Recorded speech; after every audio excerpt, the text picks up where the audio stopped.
Kemudian wazinu anfusakum qabla an tuzanu, dan timbanglah diri kalian sebelum ditimbang oleh Allah Subhanahu wa taala. Makanya fa amma man thaqulat mawazinuhu fahuwa fi 'aisyatir radiyah. Yang berat amal timbangan baiknya, dia mendapatkan kebahagiaan kelak.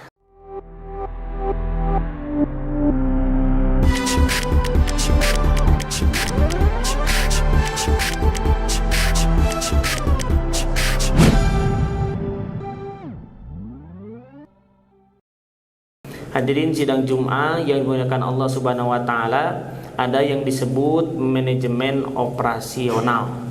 Manajemen operasi, input, proses, output, outcome. Biasanya dipakai dalam sebuah barang produksi, dari mulai barang mentah atau bahan mentah menjadi barang jadi yang bermanfaat, berguna bagi kita, bagi manusia atau bagi non manusia. Dalam hal ini kita akan coba analogikan, bahasa agamanya dikiaskan terhadap manusia, manajemen operasional itu. Kenapa? Karena ternyata manusia dengan barang punya kesamaan, sama-sama diciptakan. Barang diciptakan oleh manusia, sementara manusia diciptakan oleh Sang Pencipta. Meskipun pada hakikatnya semua atas izin Allah Subhanahu wa taala. Sama-sama barang dengan manusia sama-sama mengalami atau punya masa pakai. Ada kalanya rusak, tidak digunakan, hancur dan tidak berfungsi. Begitu pula manusia. Ada kalanya manusia itu fana, mengalami kematian, tidak bermanfaat, bahkan diabaikan oleh yang lainnya. Manusia, kita sepakat bahwa dimulai dari input yang sama. Semuanya berawal dari nutfah, min nutfatin amsajin. Bahasanya dari sperma yang menjijikan. Dikatakan menjijikan karena sperma ini barang kecil, barangkali perlu dilihatnya oleh mikroskop kalau ingin detail. Sebelum datang sangat diharapkan, sangat diinginkan. Bahkan konon katanya keluarnya sperma ini merupakan puncak kenikmatan seorang laki-laki ini khususnya. Tapi pada saat keluar diabaikan, dilupakan, bahkan dibuang. Itulah sperma. Inputnya sama semua kita. Kemudian prosesnya sangat panjang. 5 alam kita alami. Pertama adalah alam rahim, kemudian alam dunia, yang ketiga alam barzah, yang keempat alam mahsyar, yang kelima alam akhirat. Ini proses sangat panjang.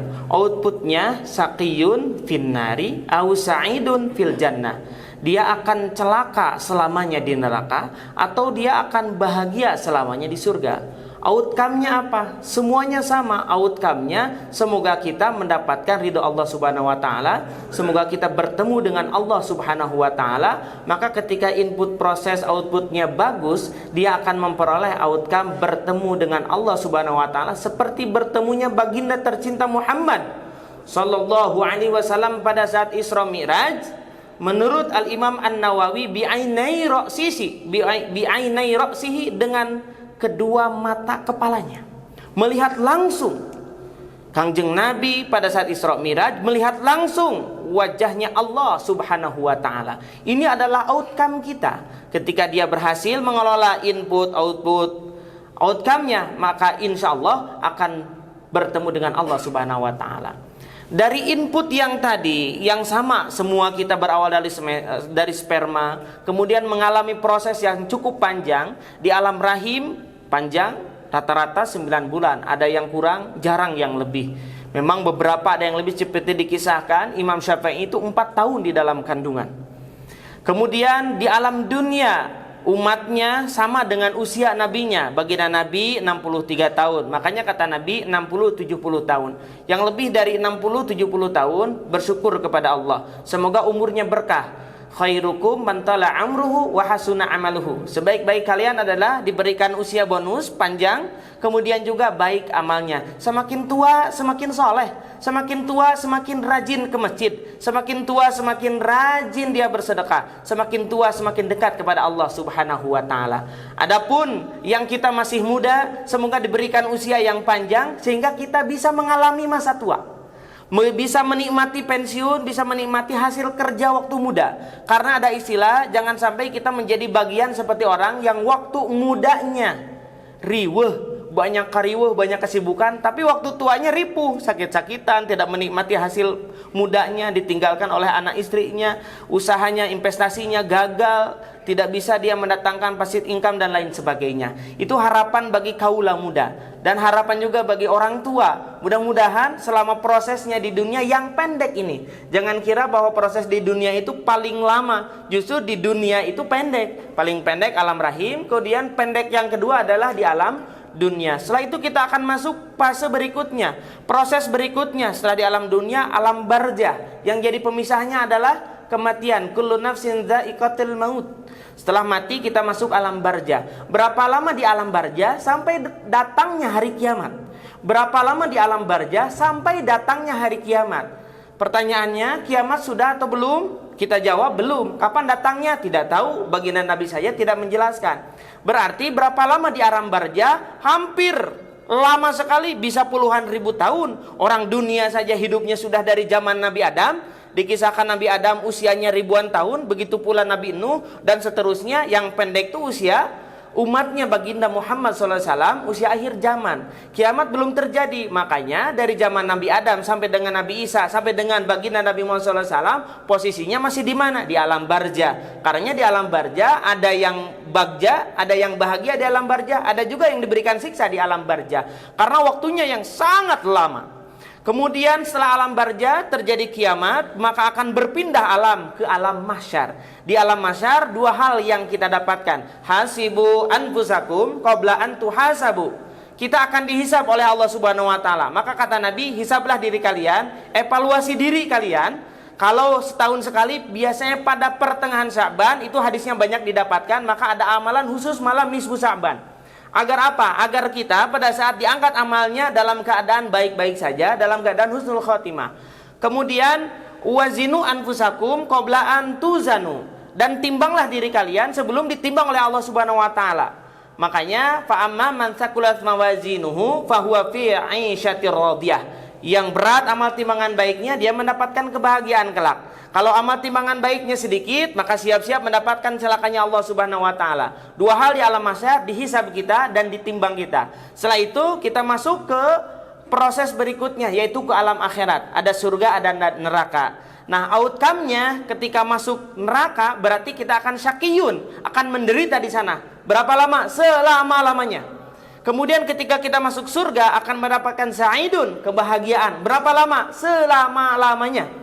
Apakah ada reinkarnasi? Misalkan orang masuk neraka reinkarnasi, pas keluar jadi zombie, tidak ada ceritanya. Wallahu a'lam, belum sampai kita ke alam gaib sana. Ke alam itu urusan Allah Subhanahu wa taala. Orang yang menceritakan alam barzah, alam mahsyar, hari akhirat semuanya juga masih pada hidup, kita semuanya ada di sini. Makanya akan kaget, jangankan orang masuk neraka balik lagi ke dunia, orang baru masuk alam kubur saja dia hidup lagi, kita sudah kagetnya luar biasa.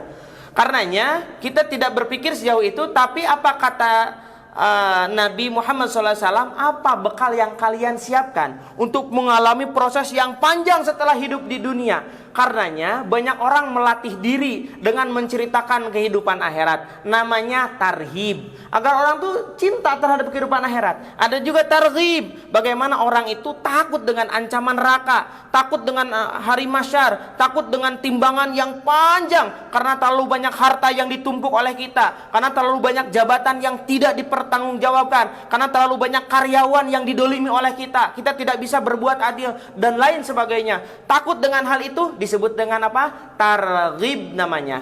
Maka ketika seseorang berbicara wal akhiratu khairul laka minal ula, akhirat itu lebih baik daripada kamu ketimbang dunia. Artinya apa? Ketika kita menyiapkan untuk kehidupan akhirat, kehidupan akhir, itu lebih baik karena itu kehidupannya abadi.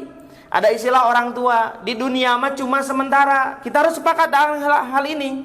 Kenapa harus sepakat? Sekaya-kayanya orang kaya di dunia, tetap dia akan mati, kekayaannya ditinggalkan. Segagah apapun dia ketika di dunia, tetap saja dia akan mengalami kematian, kegagahannya dilepaskan. Begitu pula pangkat jabatannya dilepaskan. Maka ketika baginda Sayyidina Umar radhiyallahu anhu, Ketika Umar menerima jabatan sebagai Amirul Mukminin, sebagai khalifah, pemimpin semua umat Islam di dunia saat itu, maka apa yang dikatakan Sayyidina Umar? Astagfirullahaladzim, memohon ampun kepada Allah.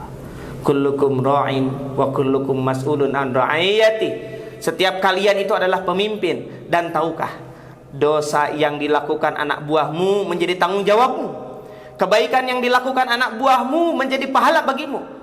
Keburukan yang dilakukan anak buahmu itu menjadi kewenangan kita, menjadi kebijakan kita. Maka di sini kita harus berserah diri kepada Allah Subhanahu wa taala. Tanpa pertolongan Allah tidak akan ada kemenangan. Tanpa pertolongan Allah tidak ada kemudahan.